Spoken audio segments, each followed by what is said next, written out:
Imagine your whole life, suddenly it's over. They're all gone. What is he thinking?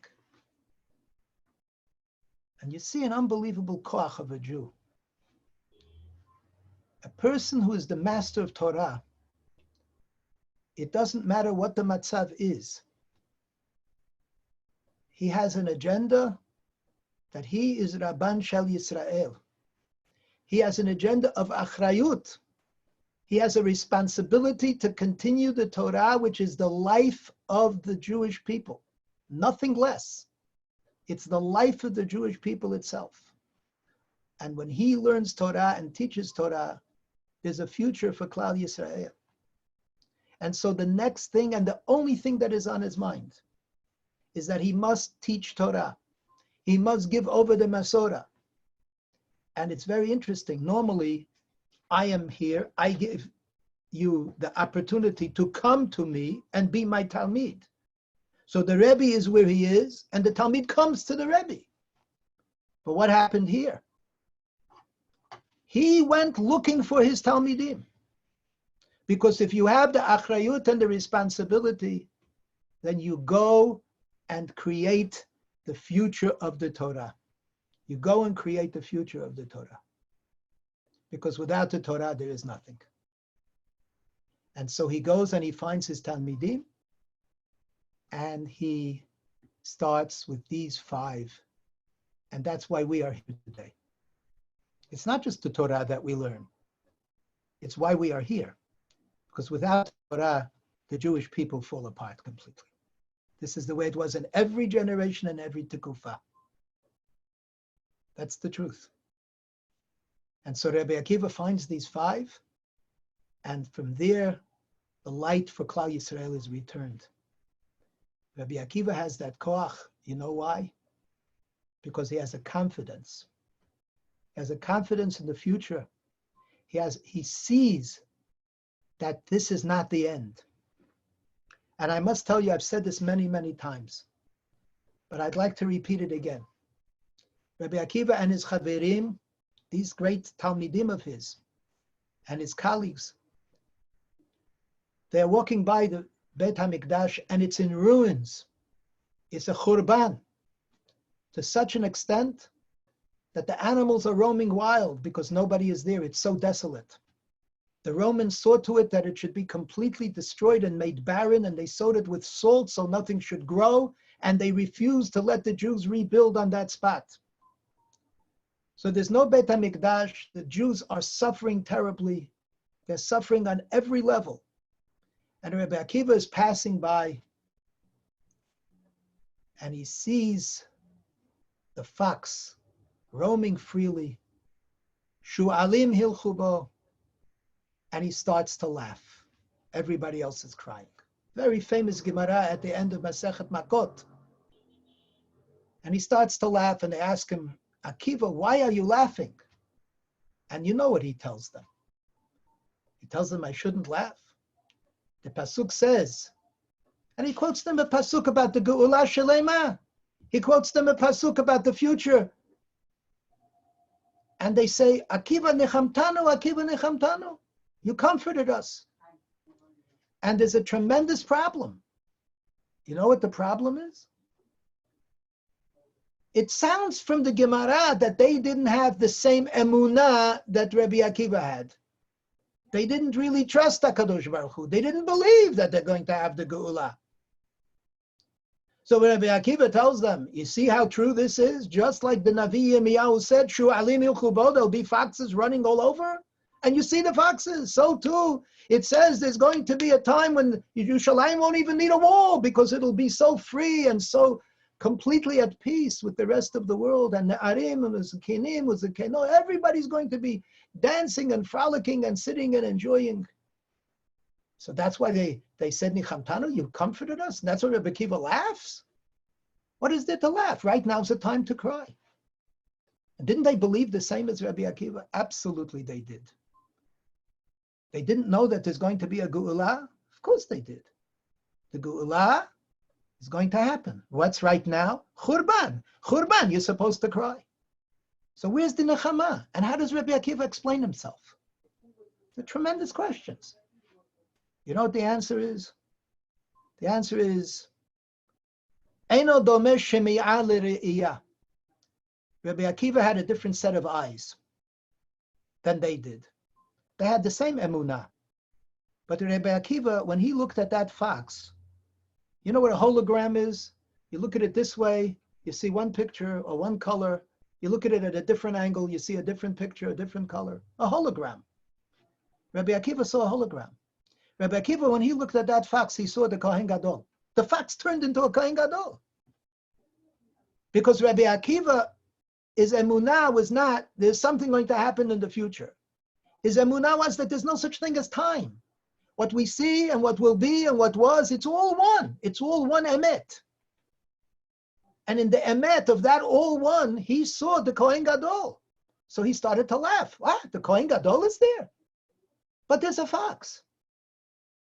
The fox, the Kohen Gadol. The Kohen Gadol, the fox. That made him laugh. And when he explained that to them, that's what he sees. Then, Nichamtanu, you comforted us. Now we understand. Because he shared his eyes with them. So I asked once, where did he get those eyes from? Where did Rabbi Akiva get those eyes? Oh, you could say Gadol Hador, somebody that becomes from nothing, he becomes the greatest of the great. So that's how he had his eyes. He listened. You ask questions about Gadol Hador. I think he got his eyes from his wife. Because once upon a time, there was a shepherd that was tending to the sheep. And this young girl, looking out onto the fields, looks at the shepherd, and guess what? She sees Gadol Hador. She can't believe it. I'm looking at a shepherd, but I see a Gadol Hador. And how do I know that that's how she felt and what she saw? Because otherwise you don't go against your father. No frum girl goes against her father like that. There's no such thing as eloping. There's no such thing as not listening. There's no such thing as being cut off. The whole story is impossible unless she had a different pair of eyes. And her eyes, her trust in him, all those years, her willingness to suffer privation, deprivation, the difficult, nasty remarks of all of her neighbors, poverty, and constantly pushing, even 12 years is not enough. Go back, turn around. And then, Gadol Hador. She saw that when she was looking at the shepherd. Rabbi Akiva learned from her how to have those eyes. And when Rabbi Akiva lost all of his Talmidim, the reason I believe he did not disintegrate, and I think it's a tremendous lesson for us to learn from that same Gemara. We're all busy learning the lesson of Noheg Kabod Zel al Zeh, and it's wonderful. It's very critical. The Avat Yisrael, the Ma'asim Tovim, the Chesed, it's unbelievable lesson, and it's critically important. But it's also important to learn another lesson. And that's the lesson of Rabbi Akiva. That his understanding that the future of Klal Yisrael is guaranteed. And there's going to be a Geula. And the Geula comes only because we are committed to Torah b'chol levavecha, b'chol nafshecha, b'chol me'odecha. That we are committed to the Torah enough to be makil keilot barabim. Because normal is the only way for Torah. There's nothing to hide, no matter who the enemy is. It's an incredible idea. It's not seichel. It's not logical. But he understood it because he had a different pair of eyes. And when he saw that Kohen Gadol, and he understood his role, so you lose all of these Talmidim, you don't give up. A Jew never gives up. A Jew never, ever gives up. That's why the Halabi has a community today, because the Jews never gave up. And that's why after the Churban, the Jews established themselves. Come with nothing. You can come from Halab with nothing, and you can come from Bialystok with nothing. You can come from Poland with nothing, from Germany with nothing, from Hungary with nothing, from the Ukraine with nothing. And look at Eretz Yisrael. Look. This is what Rabbi Akiva saw. And he understood that he has that role to play. So he starts all over again with tremendous gevurah. And that gevurah, with that gevurah, he continues and prevails, and he's makil kilot barabim, and he gives up his life and the masrekot shel barzel. But you know what I always say? It says that the last words of Rabbi Akiva, everybody knows this, right? The last words of Rabbi Akiva, Shema Yisrael Hashem Elokeinu Hashem Echad. So everybody says it's tremendous. All he had on his mind at that moment was that God is one. But you know what I'm saying? I'm saying there's something much deeper here. Much, much deeper, Rabotai. You know what's lying here? Who is ripping the skin off of his face? Some terrible, mean mamzer of a Roman. Some horrible person. And Rabbi Akiva looks at him, and with his last breath, he's talking to him. And he says, you know, I'm going to teach you Rashi. There are words of Rashi on the pasuk, Shema Yisrael Hashem Elokeinu Hashem Echad. What does Rashi say? Today, Hashem is Elokeinu. You don't recognize us. You don't recognize that Hashem is our God. You destroyed his Beit HaMikdash. You are killing his people. You are torturing his people. But, says Rashi, that's Elokeinu today. But there's going to be a time v'alu moshi'im b'har Sion lishpot et haresav v'yital Hashem ha'melucha v'ya Hashem lemelech. What? Al kol ha'aretz. V'yom ha'hu yeh Hashem echad u'shemo echad. That's Hashem Elokeinu transitions ultimately to Hashem echad. Rabbi Akiva was saying to him, I say it all in one pasuk. This is my article of faith, but I am talking to you, and I am telling you, my dear Roman who is torturing me to death, you are temporary. Your anger is temporary. Your hatred is temporary, because eventually Hashem Elokeinu will become Hashem Echad, and I see it in front of my eyes right now. I see a Roman who's coming, like the pasuk says in Yeshayahu, L'chu v'na'aleh el har Hashem el beit Elokei Yaakov, v'yoreinu midrachav, he shall teach us. And this, I think, is the lesson of this tekufa. It's much more than just the Talmidim. We have to learn from Rabbi Akiva. We have to learn who our Gedolim are, who our Tzadikim are. We have to learn who's keeping the Torah going. And we have to understand that whatever we see in front of our eyes today with this corona, it's only temporary.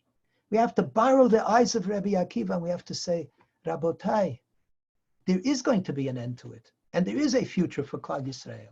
Merachok Hashem nirali. And what does Hashem say from a distance? He doesn't say, you're not good enough. He doesn't say, you've made a lot of mistakes. He doesn't say, I'm embarrassed from you, or I'm disappointed in you. You know what he says? He says, Avat olam avtich. And that's what I want to leave you with, so you can go and daven tefillah, and daven to HaKadosh Baruch Hu, and you get to Arbit, you say that Shema Hashem Elokeinu Hashem Echad, and you'll realize how close we are to HaKadosh Baruch Hu, even merachok Hashem nirali. Hatzlacha, Rabba, Siyata Deshmaya, and I wish you that you should have the manhigut of your Rav, your very choshev Rav, for many, many years to come, b'toch b'reiut, v'ava, v'achva, v'shalom v'reut. And we should be zocher to gola shleima b'me'era b'yameinu, amen. To you. Oh, so what happens? Stay on.